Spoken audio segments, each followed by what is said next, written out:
Hey, my name's Paul Miles from the Busy Group. Our purpose is to help you find your purpose through education, employment and training. And we've helped thousands and thousands of people every year to do this. Today I want to talk about bad bosses. We've all had them. We've all had the micromanager, the credit taker. In fact, they say about 4% of people in senior business positions are psychopaths. And in fact, 44% of people that leave their job leave because of a bad boss. They don't leave because of the company. They don't leave because of the wages. They actually leave because of a bad boss. That's the impact they can have.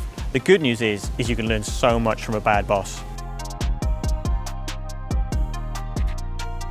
I think my favourite bad boss was one where whenever the pressure was on or the stress was on, this person would go and clean the kitchen. I don't know why, but under massive pressure, this person went back to basics of cleaning the kitchen, not actually focusing on what needed to be done. I had another boss that just did nothing, literally nothing at all.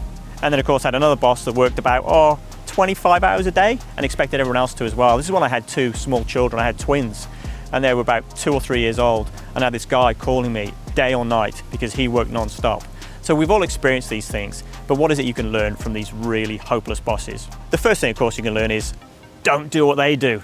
Do not do that. Make sure you actually put the work in and make sure that you allow your staff to have work and life balance. That is absolutely vital. And the other one, of course, is what I learned is when the pressure's on, tackle the issue. Don't just go and clean the kitchen, but actually what is the issue that needs to be addressed? What is the thing that's putting the business under pressure? Let's focus on that. Let's take some actions and let's fix that. Secondly, don't take things personally. We've all been told it's not you, it's me.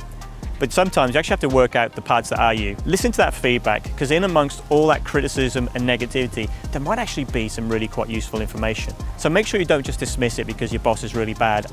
And of course, the other thing is you actually do have to look inward. Look at that feedback, say how much of that does apply to me, and what do I need to change about myself, and how bad a boss is this person really, or is it something that I could be doing differently? So don't take things personally. And next, don't have the temper tantrum. We've all had that boss that would scream and shout and was so volatile that no one really knew where they stood when they come to work every day. There's things that pressure me as a CEO, so I have to go off into my office, close the door, have my little tantrum on my own and make sure nobody sees it.